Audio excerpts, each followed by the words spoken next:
بسم الله الرحمن الرحیم. محترم اوریدونکو، السلام علیکم ورحمت الله وبرکاتو. زه ویس احمد ابراهیم تاسو ته د قصص الانبیا خبرونه درپېښوم. د انسان په فطرت کې د قصو او واقعاتو سره دلچسپي د اوله سره موجوده ده. د قصص لفظ معمولا د کیسو یا واقعو په معنا استعمالیږي، لیکن په قرآن عظیم الشان کې د انبیاء علیه السلام قصې چې بیان شوي دي د هغو غرض او مطلب بل شی دی. الله پاک د انسانیت د پیدایش سره سم د انبیاء علیه السلام سلسله پیدا کړه. انبیاء او رسولان په تسلسل سره انسانانو ته راستول کېدل. د علماو راجح اقوال دا دي چې د رسولانو تعداد تر 300 زیات دی او د انبیاءو تعداد 140,000 زیات او کم دی، یعنی کېدای شي تر 140,000 زیات او یا کېدای شي تر هغه کم وي. یعنی الله پاک انسانانو ته د صحیح لارې ورښودلو په موخه دومره زیات انبیاء او رسولان مبعوث کړي دي، د دې دپاره چې د آدم علیه السلام اولادیت ته صحیح او حق لاره وروښیي. په قرآن عظیم الشان کې قصې او واقعات حقیقي او د پند ډکې دي، نو ځکه نظر نور ټولو قصو ته امتیازي حیثیت لري. د دې قصو تعلق او رابطه د ذهني او خیالي افکارو سره نه ده، بلکې دا قصې په مځکه باندې واقع شوي دي. انسانانو په مختلفو دورو کې د دې قصو مشاهده کړې ده او بیا دا واقعات په دې لحاظ هم ځانګړي او خاص دي چې د عبرت او پند سبب ګرځي. د قرآن مجید همدغه قصې هرگز د خوند او لطف اندوزي دپاره نه دي بیان شوي، بلکې د دوی څخه د بني آدم اصلاح منظور ده.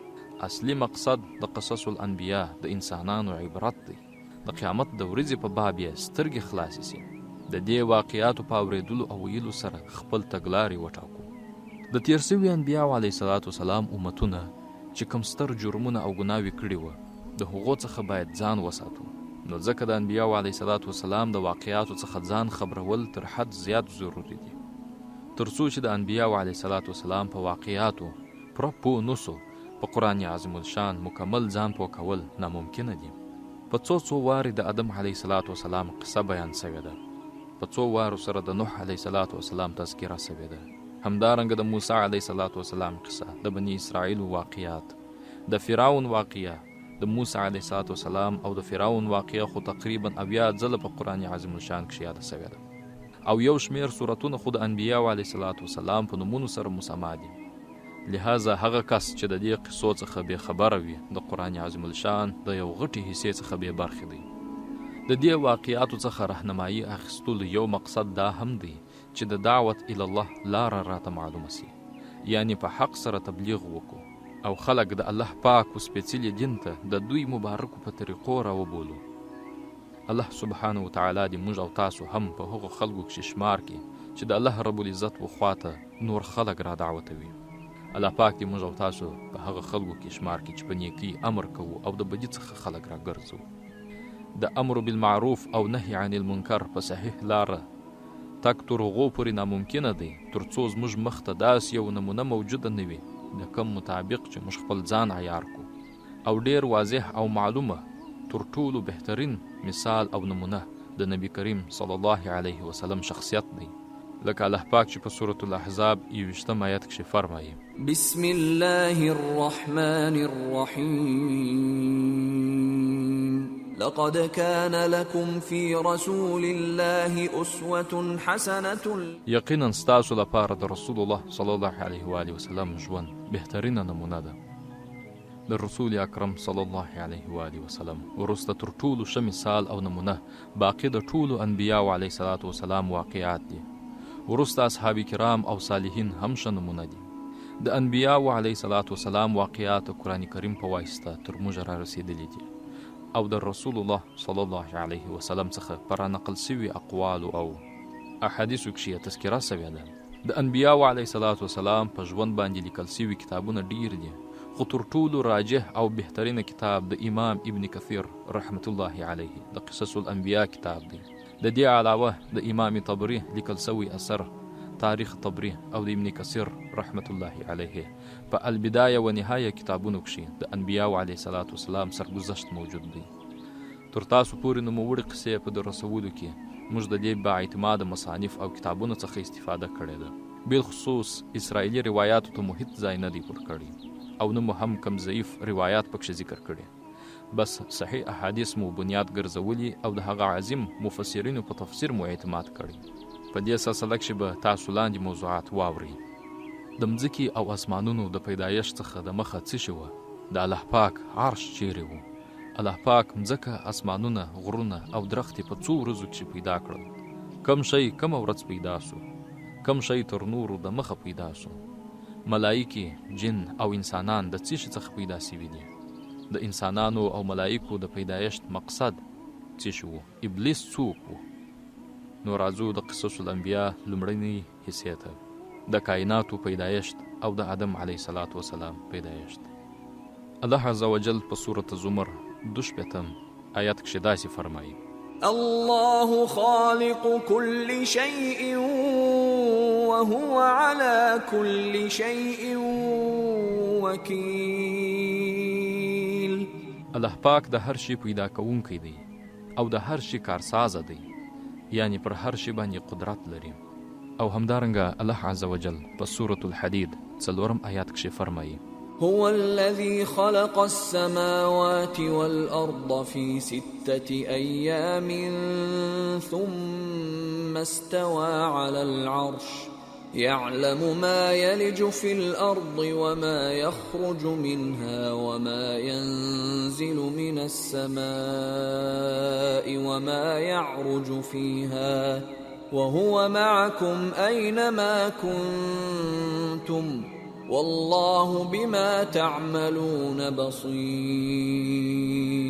او الله عز وجل هغه ذات دی چې اسمانونه او مځکه یې په 6 ورځو کښې تخلیق کړي، یعنی پیدا کړي دي، او بیا پر عرش باندې جلوه فرماسو. او الله عز وجل هغه ذات دی چې ښه پوهیږي پر هر هغه څه باندې چې مځکې ته ننوځي او یا هم د مځکې څخه راوځي، او هغه څه چې د اسمانونو څخه راکښته کیږي، او په هغه څه باندې چې اسمانونو ته پورته کیږي. او الله پاک ستاسو سره دی هر چیرې چې یاست، او الله پاک پر هر هغه څه لیدونکی دی چې تاسو یې کوئ. او الله عز وجل فرمایي په سورة هود 1 آیات کښې: وهو الذي خلق السماوات والأرض في 6 أيام وكان عرشه على الماء. او الله پاک هغه ذات دی چې اسمانونه او مځکه یې په 6 ورځو کښې پیدا کړل، او عرش یې پر اوبو باندې و. حدیث شریف کښې راځي چې یو صحابي د رسول الله صلی الله علیه وسلم څخه پوښتنه وکړه چې یا رسول الله صلی الله علیه وسلم، د اسمانونو او مځکې د پیدا کولو څخه د مخه زموږ پروردګار چیرې و؟